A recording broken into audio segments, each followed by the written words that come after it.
¿Algunos saben lo que es una caldera? ¿Usted sabe lo que es una caldera? ¿Sí? ¿Han estudiado lo que es una caldera? ¿Están capacitados para ello? Vale. Bueno, ahora mismo el set point está en 80 grados, ¿vale? La temperatura real son 67 grados, ¿de acuerdo? Para apagarla, para desconectar la caldera de un modo suave, sin actuar sobre la seta de emergencia, lo que hacemos es bajar el set point por debajo de la temperatura real, del valor actual. Vamos bajando.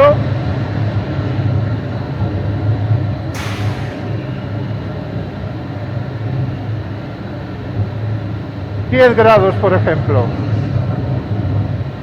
Fijamos y la caldera, las electroválvulas cierran el paso de gas y el quemador hace su barrido, elimina todos los gases que quedan dentro de la caldera, ¿vale?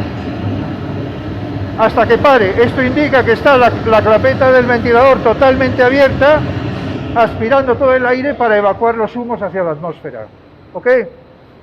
Vale, la caldera ya está parada. La caldera arrancará cuando la temperatura llegue a los 57 grados. ¿Ok? Vale. Para de manera suave. Para detenerla de manera suave. Claro, de una manera brusca sería que la empresa se quedara sin tensión eléctrica, que eso equivale a pulsar la seta de emergencia. Pulsamos la seta, dejamos sin tensión. ¿Qué es lo que ocurre? El quemador se queda sin tensión. El quemador es el corazón de la caldera, ¿de acuerdo? Es el que calienta el agua, el que eleva presión y calienta el agua, ¿ok? Vale.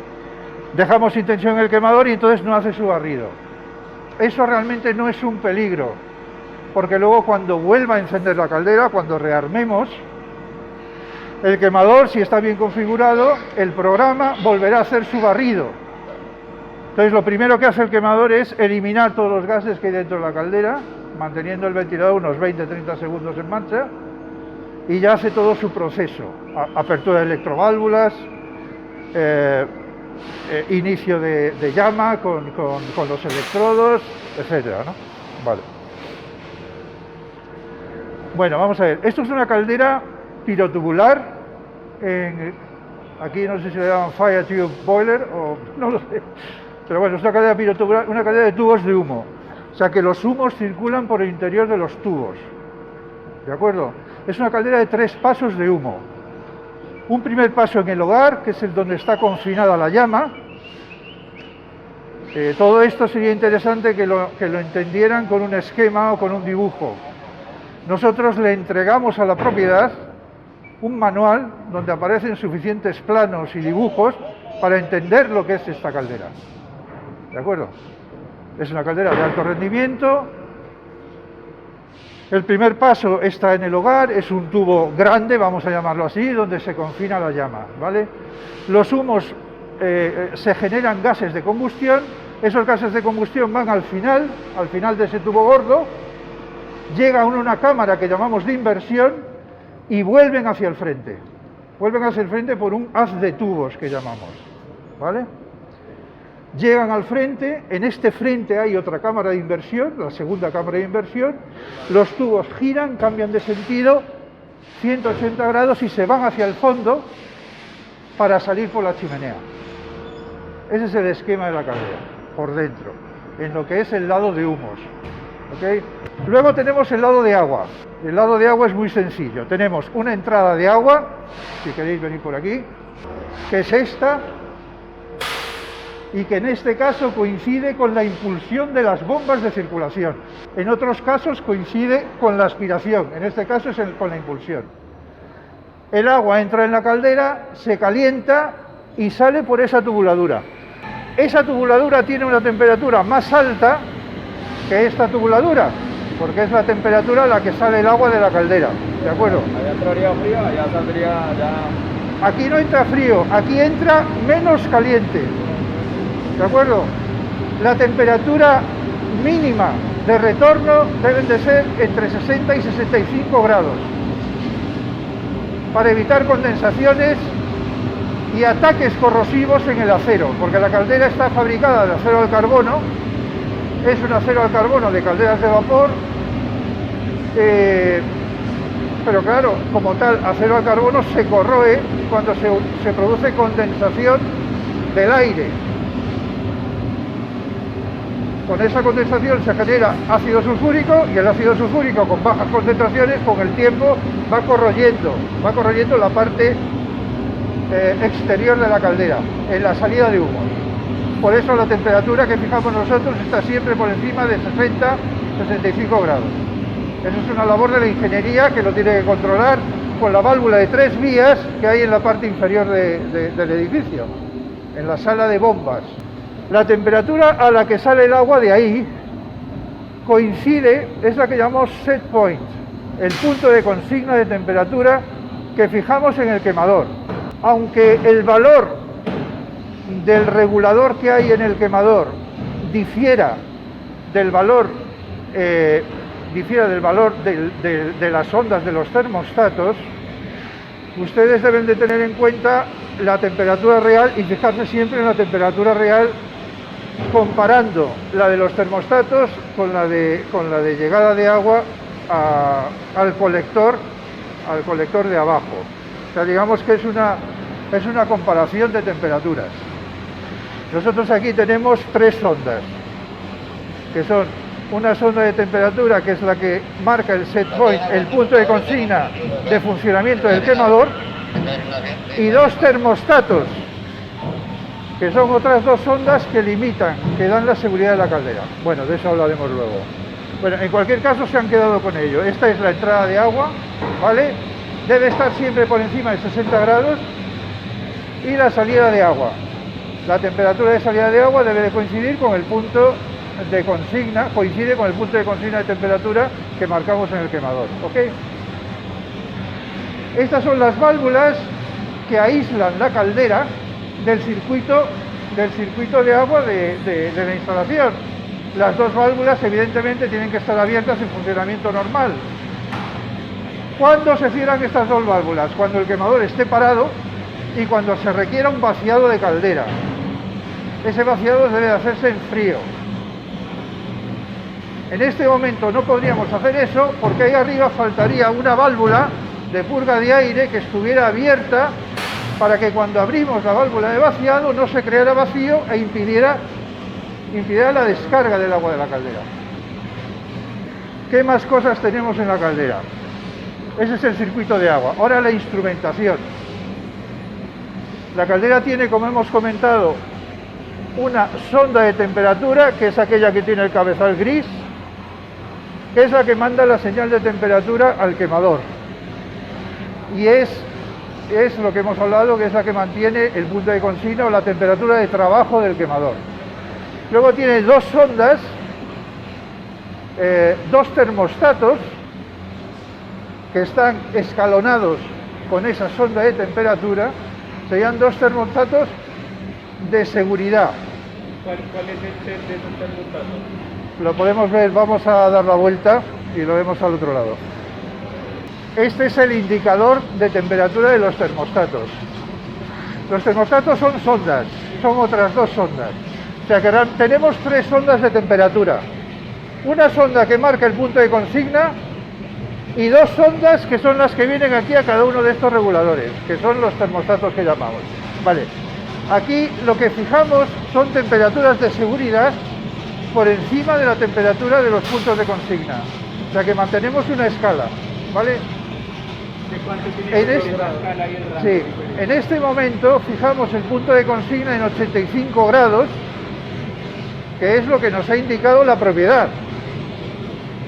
Ese punto de consigna lo podemos subir, siempre marcando una diferencia de por lo menos 5 grados entre el punto de consigna y cada uno de los valores de los termostatos.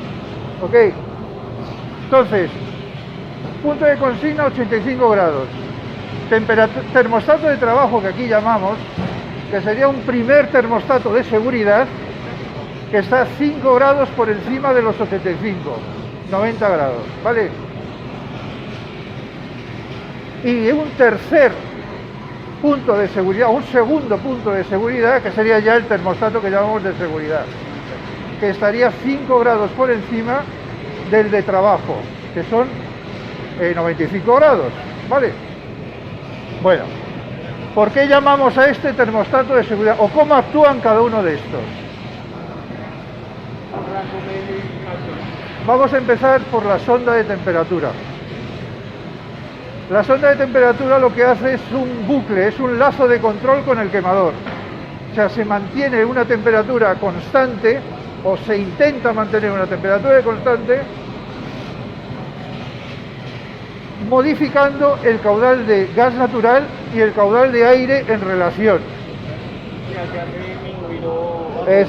Sube la potencia, que significa consumir más gas, y si consumimos más gas tenemos que consumir más aire. Entonces el programador del quemador tiene esa relación, ¿de acuerdo? Si la temperatura supera la de consigna, el quemador va a pedir menos combustible, menos gas y también menos aire, y eso se notará ahí abajo. Se verá que la clapeta de aire gira, disminuye la sección de paso, disminuye el caudal.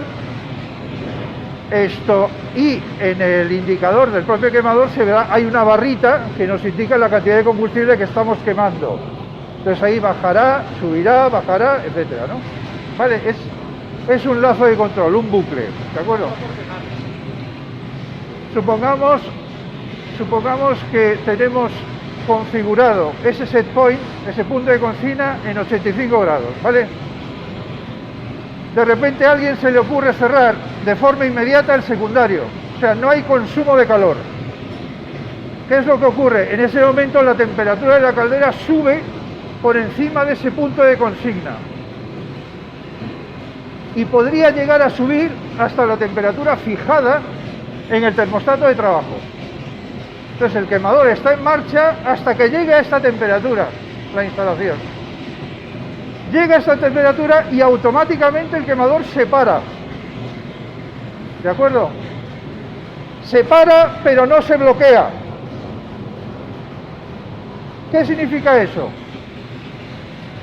Significa que si empieza a bajar la temperatura, tenemos un diferencial, hay un diferencial que hemos programado aquí, que hemos programado en 5 grados, o sea que si llegamos a 90, cuando llegue a 85, automáticamente volvería a arrancar el quemador, sin necesidad de actuación humana, de forma inteligente, arrancaría, ya está. Vuelve a arrancar, sigue el secundario sin arrancar y vuelve a subir otra vez la temperatura. Y por lo que sea, este termostato de trabajo falla, ¿vale? Sigue subiendo la temperatura por encima de esta y alcanza la del termostato de seguridad. El quemador se vuelve a parar, pero ahora se bloquea. Significa que por mucho que baje la temperatura, nunca se volverá a poner en marcha, salvo que venga un personal autorizado y rearme el quemador y lo vuelva a poner en marcha, ¿vale? O sea, necesita una actuación humana para que vuelva a funcionar. ¿De acuerdo? Pues ya está, esas son las seguridades de temperatura de esto, ¿de acuerdo? O sea, lo fundamental es que las bombas de circulación estén en marcha, que haya una lectura de agua circulando y que las temperaturas estén por debajo de las temperaturas de seguridad. En ese caso, el quemador arrancará y con ello la caldera, simplemente colocando el selector que veis en el cuadro de quemador, cambiándolo de 0 a 1 y ya arranca, hace todo su trabajo en automático, etcétera. ¿De acuerdo? Vale. Bueno, pues eso es en cuanto a la caldera. Luego tenéis la línea de gas. En las condiciones de los suministros de alimentación, ¿el agua qué condiciones debe tener? ¿El gas qué condiciones debe tener? El agua, vamos a ver. Eso es una condición de garantía. El agua tiene que tener unas características determinadas, unas concentraciones químicas determinadas. Agua suavizada. Están fijadas en una norma. Nosotros, insisto, en el manual que hemos entregado a la propiedad están todos esos datos. Las concentraciones de sulfatos, de carbonatos, la dureza, etcétera, el pH del agua, todo eso está incluido en eso y todo eso está estandarizado por las normas europeas. ASME, por ejemplo, tiene lo mismo, se parece mucho. Las concentraciones del agua entre ASME y la norma europea son muy parecidas. ¿Vale? Para el tema de mantenimiento de la caldera. Sí.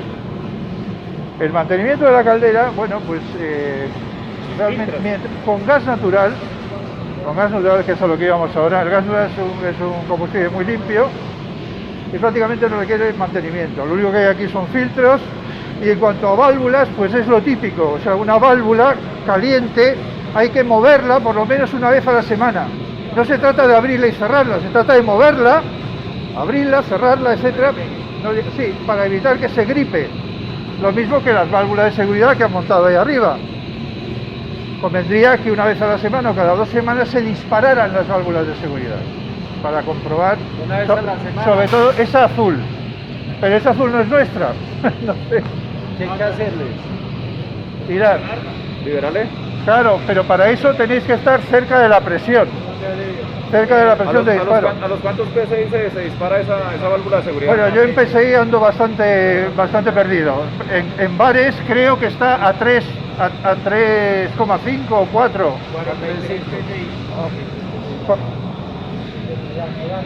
No sé, eso... 3 bares, 3.5 bares.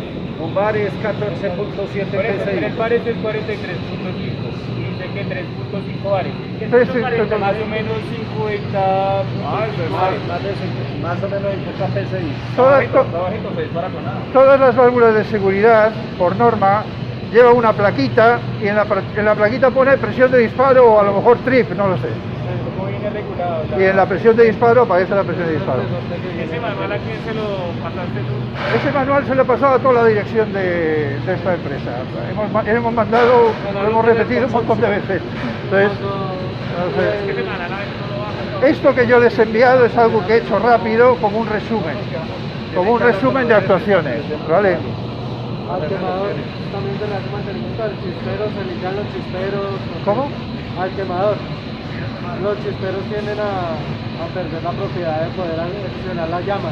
¿Eso se le hace mantenimiento o cómo se hace? No, una vez al año, no. Al quemador no. Quemando gas natural no es necesario. No es necesario. El quemador no lleva chiclés. No es un quemador de chiclés, que a lo mejor es a lo que se refiere. El quemador tiene el paso, tiene una serie de toberas colocadas geométricamente de una forma adecuada para la buena combustión, pero las toberas no tienen ningún tipo de impedimento, ningún obstáculo, ninguna ¿cómo se dice? Ningún agujero calibrado, vamos a llamarlo así, ¿no? ¿Vale? Con el gas, con el biogás ya las cosas cambiarán, hay que tener en cuenta la limpieza del biogás. ¿De acuerdo? Vale, bueno, hay otro tema que es el tema del depósito de expansión. Vale. Deben de controlar en el arranque inicial la presión en el depósito de expansión. El depósito de expansión viene tarado a 1,5 bares. Ese tarado debe de coincidir, o sea, se hace en función de la presión de las bombas, de las bombas en frío. La presión de la bomba en frío, no me acuerdo, creo que era 1,8 aproximadamente, 1,8 bares, y entonces colocada en la impulsión, que es en este caso está colocada, la caldera está colocada en la impulsión de las bombas, la presión del depósito de expansión debe ser 0,2 bares, debe estar 0,2 bares por debajo de la presión de las bombas. Eso significa 1,6. Está 1,5, vale. ¿De acuerdo? Eso lo vemos allí, si quieres. Vamos para allá. ¿Qué ocurriría si no tuviéramos depósito de expansión? El agua aumenta de volumen con la temperatura. Como es un circuito cerrado, generaríamos presión al aumentar la temperatura. ¿De acuerdo? La presión podría llegar a tal punto, bueno, pues que rompiera por algún lado. Bien, para evitar todo eso se coloca el depósito de expansión, que absorbe ese incremento de presión. ¿Vale? O sea, que es la seguridad de la instalación para la válvula abierta, ¿no? Ah, sí, claro, esta válvula tiene que estar abierta porque el lado de agua del depósito, el depósito actual tiene un lado de agua y un lado de aire. ¿De acuerdo? El agua entra por debajo y estira una membrana, la expansiona, y la expansiona contra una presión de aire que hay entre el cuerpo del depósito, el hierro que están viendo, y la membrana. ¿De acuerdo? Entonces va expansionando y la presión de aire lo que está haciendo es compensando la presión que le está entrando. Ese es su funcionamiento. Entonces debe de estar siempre conectado con el circuito de retorno de agua de la caldera. Ese vaciado realmente no hay que abrirlo siempre que mantengas el volumen de agua de toda la instalación. No es necesario abrirlo, o sea, siempre que se garanticen las características del agua. Si en algún momento se ve un cambio brusco en las características del agua, bueno, pues conviene ver qué es lo que pasa. Hay que explicarles eso a esos muchachos, porque ellos lo que normalmente hacen apenas ven válvulas cerradas empiezan a abrir todo. Ah, no. Eso se lo he explicado ya, vale. Vamos a volver a comentar el vaciado de la caldera, ¿vale? El vaciado de la caldera evidentemente nunca se hace con el quemador en marcha. Primero quemador parado. Diga lo que diga quien quiera. Ustedes paran el quemador, ¿vale? Y a partir de ahí ya pueden vaciar de agua la caldera. ¿Qué hay que hacer para ello? Se aísla la caldera con estas dos válvulas. La válvula de ida y la válvula de retorno. Se cierra. Pero cuidado, en este momento no se puede hacer. ¿Por qué? Porque ahí arriba falta una válvula que comunique con la atmósfera, que se abra para que cuando nosotros abramos esta otra, realmente se haga un vaciado. ¿De acuerdo? Vale. Con esa válvula abierta, que ahora no está, y con estas dos cerradas, se abre esa válvula de ahí, si quieren, mírenla.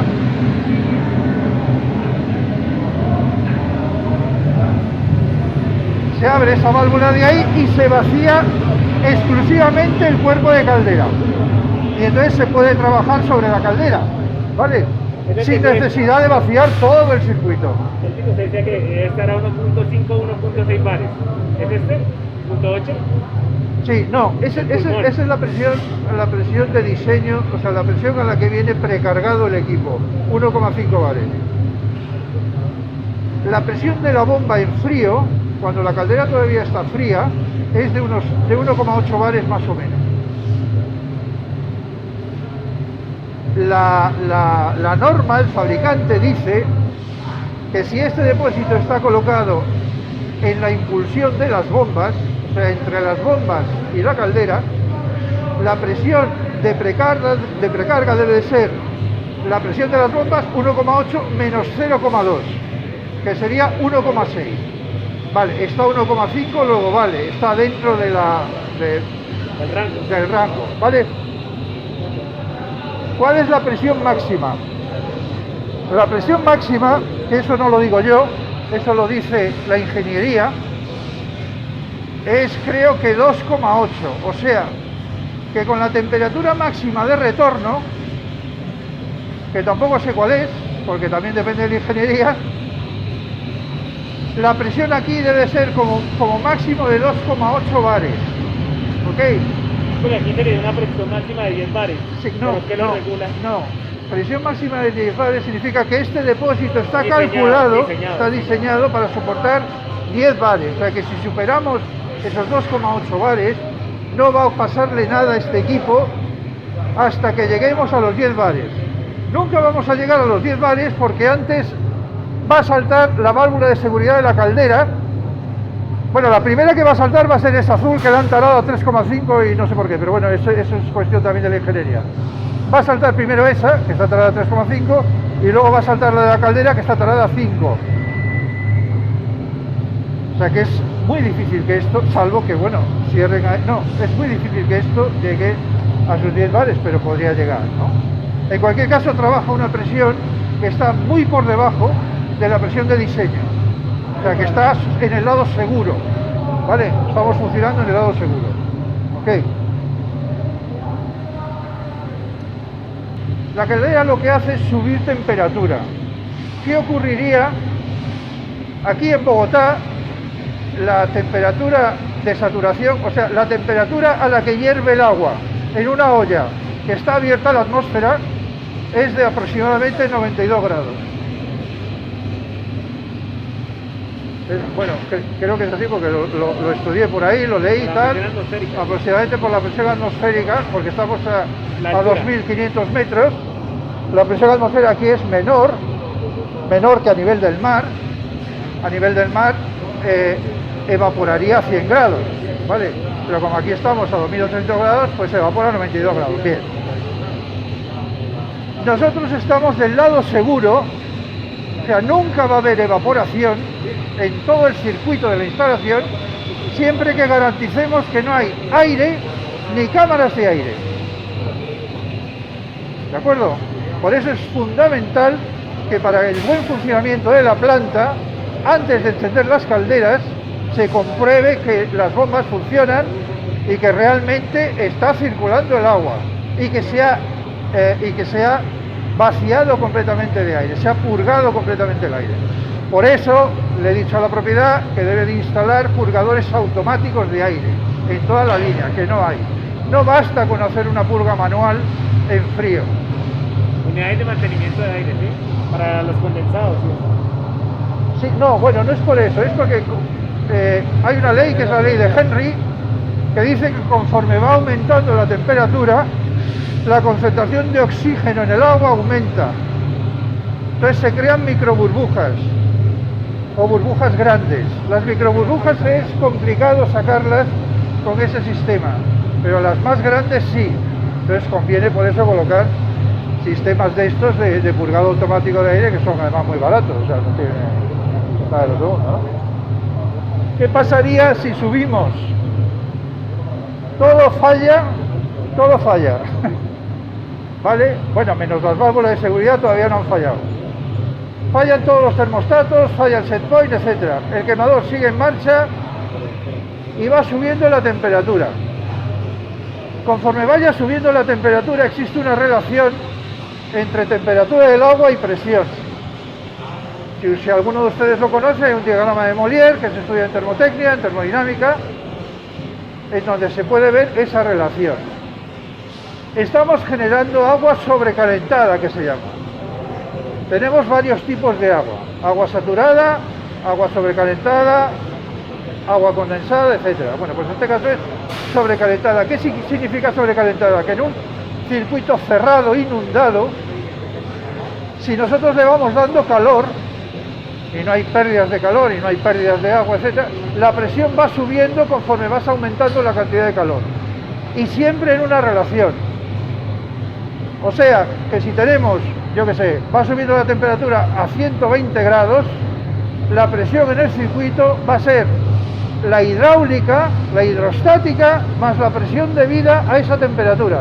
La presión debida a esa temperatura, si solamente fuera debida a esa temperatura, estaríamos hablando de 2 bares.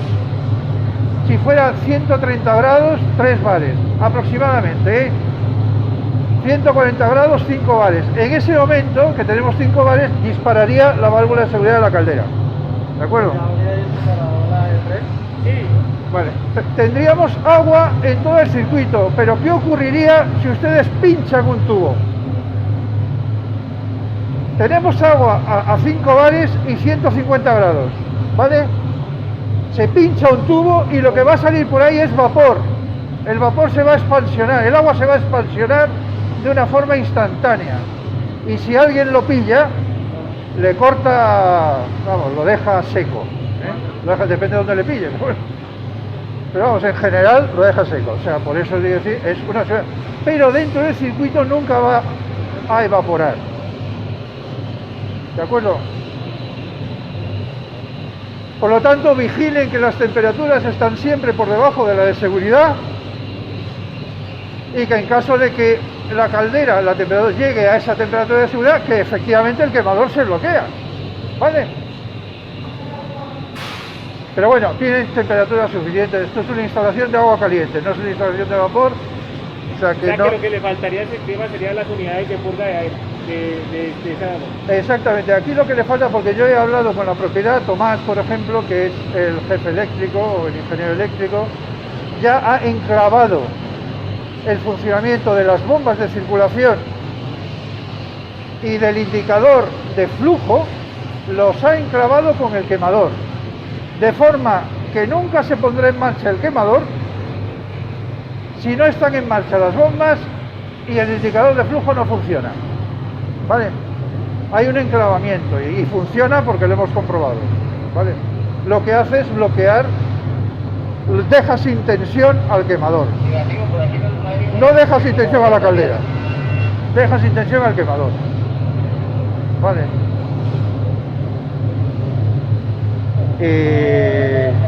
Pero no le tengan miedo porque es agua caliente, no es vapor, etcétera. O sea, es algo... ¿El gas de la combustión hacia dónde va? ¿Cuál? El gas de la combustión del quemador. Sí. ¿Hacia dónde se... ¿Cuál es la salida de esta? Vamos a verlo. Vamos ahora a ver la línea de gas. El gas viene del tanque y entra por esta tubería. Ahora mismo está entrando a 1,3 bares, que son unos 20 psi, ¿vale? La temperatura normal de entrada es 1,5, que son 20 psi. Avanza y lo primero que se encuentra es una válvula de interrupción. Esta válvula debe de estar abierta siempre que circule gas, si no, pues no circula, ¿vale? Luego tiene un filtro y una válvula reguladora. Es una estabilizadora. ¿Esto qué sería? ¿Como una trampa? No, Es un filtro que habrá que limpiar con cierta rutina. En caso de gas natural, si es limpio, es muy raro que ensucie. En caso de biogás, sí. En caso del biogás, pero esta línea no coincide con la línea de biogás, ¿vale? La línea de biogás vendrá por ahí arriba, por esa que hay ahí, ¿vale? Olvídense ahora del biogás. Preocúpense solo del gas natural, ¿vale? Llega esta estabilizadora, que es una reguladora de presión, ¿de acuerdo? Baja la presión hasta la presión que acepta el quemador. La presión son 220 milibares, como pueden ver en el indicador que hay ahí, en el manómetro. Que en unidades PSI, pues la verdad es que no sé cuáles son. Agáchense y leanlo. ¿Son? Bueno, lo que diga es. A mí la que me vale es la lectura negra, que es 0,2. Son 0,2 bares, que si lo multiplican por 1000, son 200 milibares, que es nuestro valor de referencia, el milibar, ¿vale? En la lectura de presión para la entrada de gas al quemador, ¿ok? Debe de estar entre 180 y 220. Pero esta es la que me regula. Regulador de alta. Esta es una esto es un regulador de alta, pero es una regulación fija. O sea, no modifica los valores. Porque el caudal, que aquí le está entrando siempre el mismo caudal, y esto regula la presión a una presión fija, no variable, ¿vale? Siempre la misma presión. Es como los de la casa. ¿Qué pasa si se sube la Sí, presión? son como los de casa, claro, es lo mismo. Vale, bueno, pues el gas sigue su camino.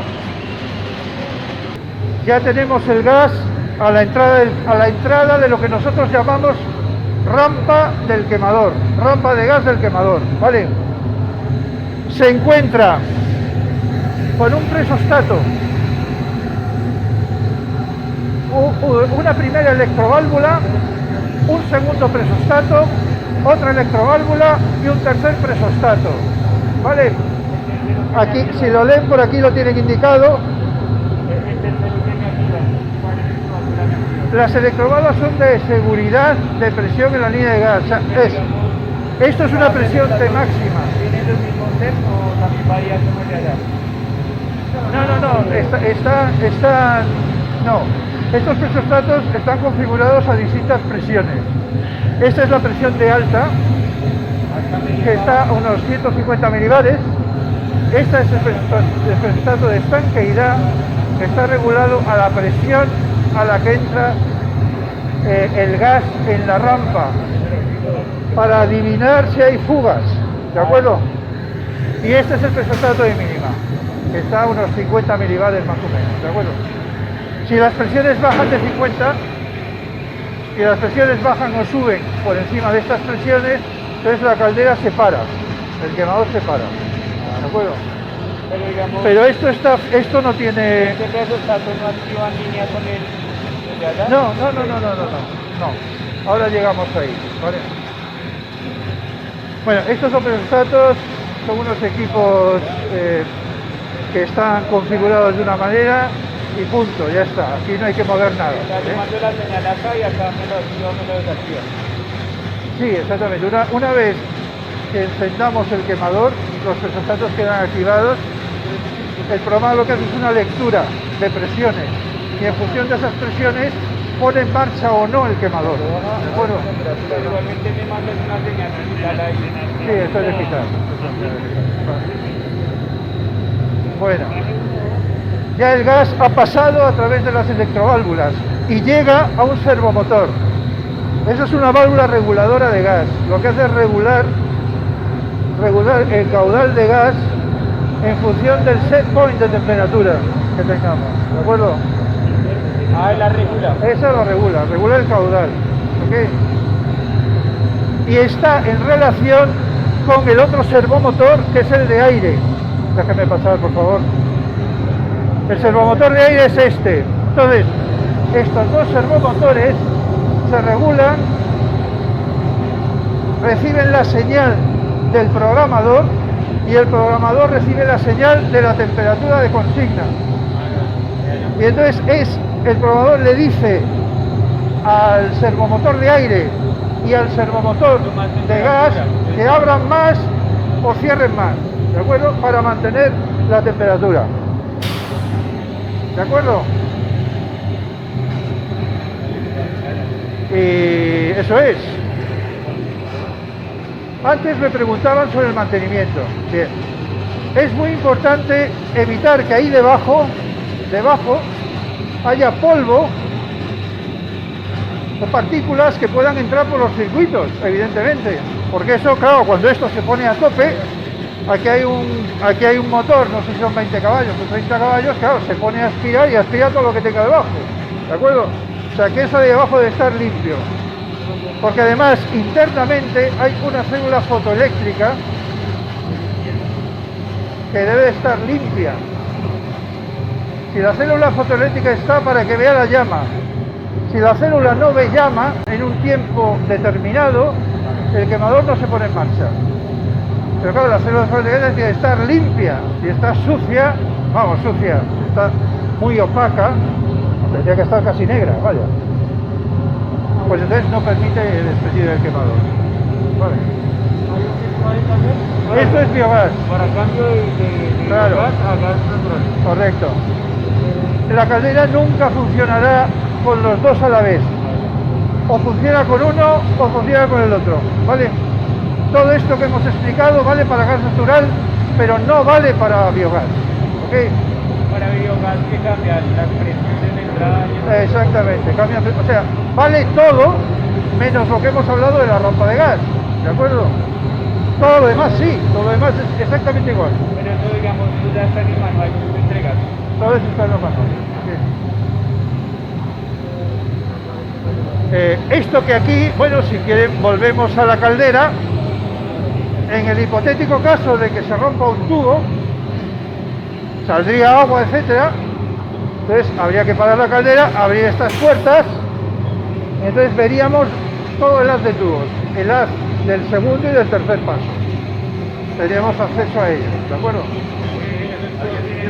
Para cambiarlos o... No, estos tubos, si la caldera se cuida, agua adecuada, presiones adecuadas, temperaturas adecuadas, pueden durarle 10 años. 10 años y incluso 20 años. No, 20 años no me atrevo a decir, pero 10 años sí. Acá en la parte de la aspiración de aire, ¿esto que nos regula? Sí, eso regula el caudal de aire. Y lo del automático, tengo yo que... Ese es como un damper. ¿Cómo? Es un damper. Es un damper. Es un damper. Tenemos un lazo de control que se llama no, en inglés no sé cómo se llama. Bueno, hay un lazo de control de temperatura, que es lo que he explicado antes. Se trata de mantener la temperatura constante. Es el que le da el tiraje para que aumente la temperatura o para... Exactamente. Entonces, automáticamente, el quemador automáticamente modifica la posición del aire y la posición de la válvula de gas para dar más o menos gas y mantener la temperatura. ¿De acuerdo? Lo mismo acá, eso también debe tener una llave. No, eso, vale. No, eso no. Ese otro servomotor no lo vamos a utilizar para gas natural. Lo utilizaremos para biogás. Ya, ese es el aire del biogás. No es el aire del biogás. Se trata de controlar las emisiones de NOx quemando biogás. Para eso lo que hacemos es una extracción regulada con un límite de gases de combustión de la chimenea.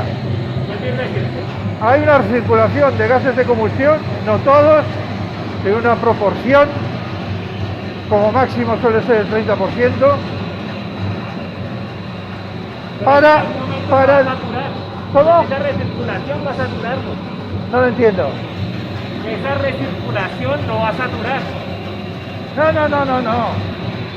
No es el 100% de recirculación. Estoy hablando de una concentración.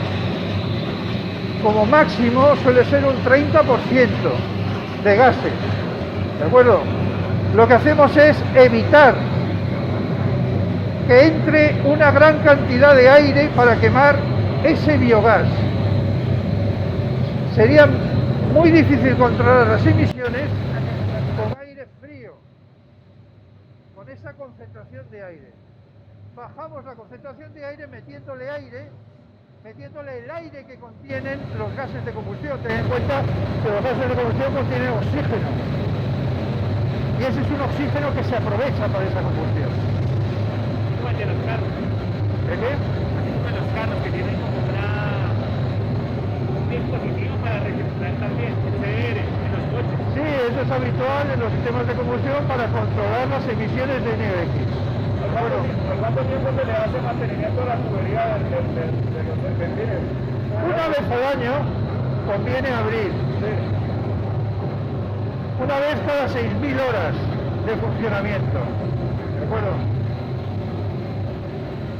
El gas natural es un gas muy limpio, no deteriora, salvo que se vea algo extraño. Por ejemplo, la pregunta mía es, o sea, extremadamente, ¿a cuánto tiempo cambia la tubería de la caldera? O sea, si todo funciona bien, entre 10 y 15 años. La tubería es tubería de caldera. La chapa con la que se fabrica esta caldera de agua caliente es la misma chapa con la que fabricamos calderas de vapor. Porque nuestro know-how, nuestro equipo principal es la caldera de vapor. Entonces no nos interesa tener material de menos calidad y utilizamos el mismo material para la caldera de agua caliente que para la caldera de vapor. ¿De acuerdo? Según el estándar europeo, la chapa es una P265GH. Según la norma europea, 12953 es un tipo de acero que tiene carbono, que tiene manganeso. Ahora no me acuerdo a cuál equivale de ASME.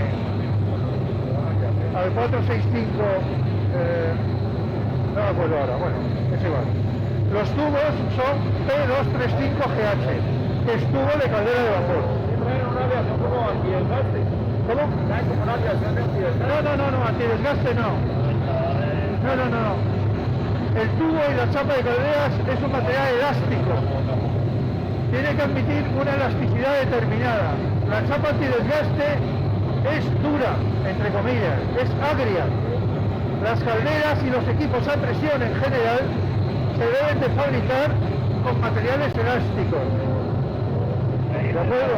Porque cuando se calienta va a haber un alivio térmico. Tenga en cuenta que la caldera tiene vida. La caldera se mueve. Claro, Y hay que permitir ese movimiento. la tubería por dentro se... La caldera dilata, el frío, el calor dilata, entonces tiene un movimiento.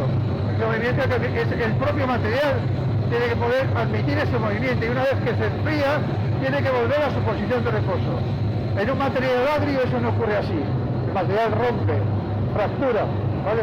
Fractura frágil, rotura frágil, y eso es lo que aquí no vale. O sea, aquí trabajamos con un límite elástico, pero no trabajamos con un límite de rotura. En el diseño, las tensiones admisibles están siempre por debajo del límite elástico. Nunca llegamos al límite de rotura del material, como puede ocurrir en edificación. Y los coeficientes de seguridad pues son aproximadamente de 3. O sea que estamos, si el límite elástico son 1800, la tensión máxima admisible estamos hablando de 600 kilos. ¿Vale? O sea que hay unos coeficientes importantes. Igual que en ASME, lo que pasa es que en Europa los materiales están más controlados que el material americano. Por ejemplo, hay una... El ensayo Charpy, que es el ensayo de impacto, ese no lo realizan los norteamericanos salvo que los pidas. En Europa el material de calderas como estándar tiene que incluir ese ensayo Charpy, ese ensayo de impacto. ¿Vale? Por ejemplo, ¿no? Hay otras cosas. Ya está. Para arrancar la caldera entonces, abrimos las válvulas, las bombas operando, después le damos on, No. arranca. Para arrancar la caldera creo que lo he explicado por aquí. Lo primero que tiene que comprobar, que ya lo hemos comprobado, es el enclavamiento. Primero entra aquí, la caldera está parada. Vamos a pararla.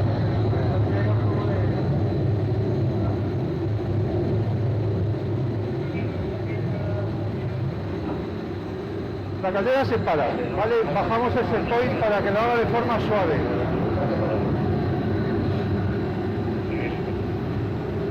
Hace su barrido, ahora el ventilador está enviando aire,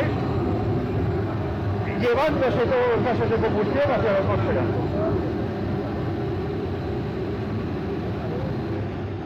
Se para, ¿ok? Llegamos aquí.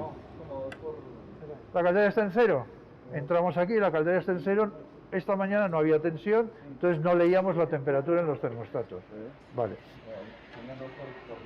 Para que el cuadro de la caldera tenga tensión, es condición necesaria, y ya se ha hecho así, ese enclavamiento con las bombas de circulación y con el indicador de flujo. ¿De acuerdo? Entonces, entran aquí, llegan aquí. Bueno, ahora están viendo esto, pero cuando yo he llegado esta mañana, esto estaba bajado. ¿De acuerdo? Llegan, esta es la situación. Esta es la situación, esto no tiene ninguna imagen. Dígame, ingeniero. Y este cacharro está bajado. Señor. Cuando llegué, el interruptor general, lo intenté levantar y saltaba. ¿Por qué saltaba? Por el enclavamiento. Las bombas estaban paradas. ¿Se meter el patín? ¿De acuerdo? O sea, tiene seguridad por todo lado. Eso, sí, claro, Ya lo ubicamos. es un equipo seguro, es un equipo a presión, hay que tener en cuenta eso, ¿vale? Y además tiene llama, o sea que son dos problemas, un problema más otro, ¿vale? Listo, hay que energizar el cofre. Esto, bien, llegamos así, hablo con el jefe técnico, le digo, las bombas están paradas y él va y las pone en marcha.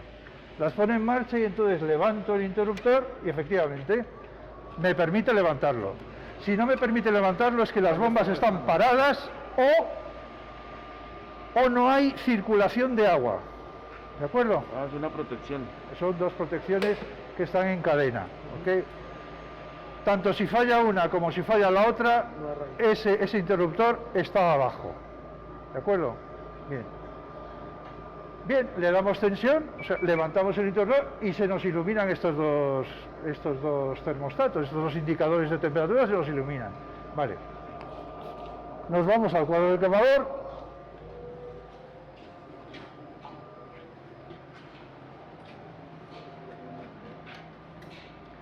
y cambiamos el selector de 0 a 1. ¿Vale? Vamos a ver qué hace.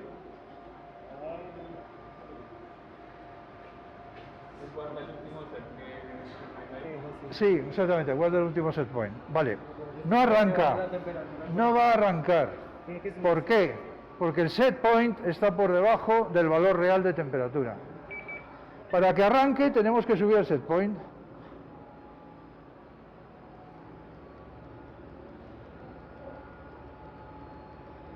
Yo qué sé, me da igual, a 60 grados.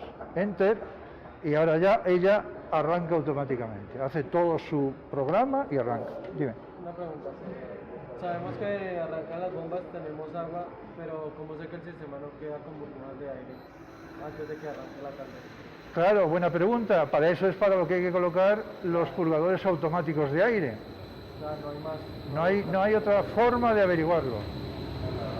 Se puede averiguar porque hay válvulas manuales en el circuito, se pueden abrir esas válvulas y comprobar que efectivamente no hay aire. Pero no se trata de comprobarlo todos los días. Estoy hablando de microburbujas que se crean con el paso del tiempo. Y un día para otro no va a ocurrir nada. ¿Vale? Ni siquiera de una semana para otra, con que se compruebe una vez. Mire,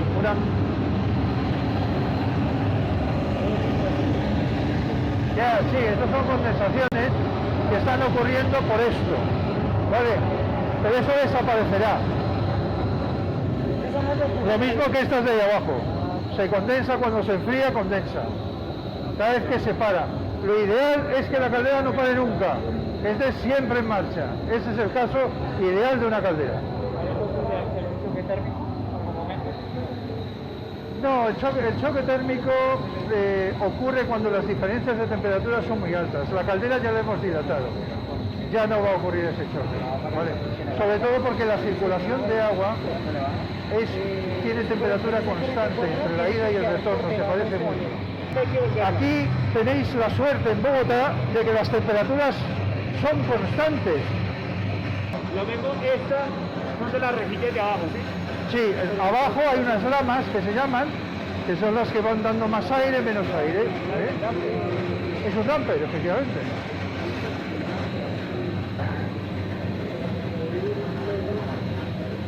Pero hay que subirlo hasta 85. Lo que pasa es que todavía no hemos regulado la temperatura que nos indica los termostatos, sí es real. Esta no es real, hay diferencias. Entonces, lo que vamos a hacer es un ajuste, nada más. Entonces diremos a qué temperatura hay que colocar este regulador para que efectivamente el set point sea de 85 grados. A ver. Lo que están regulados son los termostatos. Los termostatos, que son los dos de seguridad, cortarán el funcionamiento de la caldera, uno a 90 y el otro a 95. Eso porque hemos contrastado la temperatura de los indicadores con la temperatura de abajo, y es la misma. ¿Por baja en cuánto se apaga? Por baja, lo que tienen ustedes que controlar, bueno, ustedes no sé si no sé, es que la temperatura de retorno siempre esté por encima de los 60 grados. Por lo tanto, en cuanto a la temperatura de retorno baja de 60 grados, hay que cerrar la válvula de 3 vías hacia fábrica y abrirla cerrarla hacia aquí para que aquí entre menos caudal. Pero cuidado, el mínimo de caudal teniendo en cuenta la diferencia de temperaturas y la potencia que se le esté pidiendo a la caldera. ¿Vale? Eso es algo que no les he dicho a ellos. Y otra cosa, ella está programada para apagarse en baja temperatura. No. Nunca, solo en alta. Solo en alta. El 95 es máximo, ¿cierto? No, una alarma 90 y la otra 95. Correcto.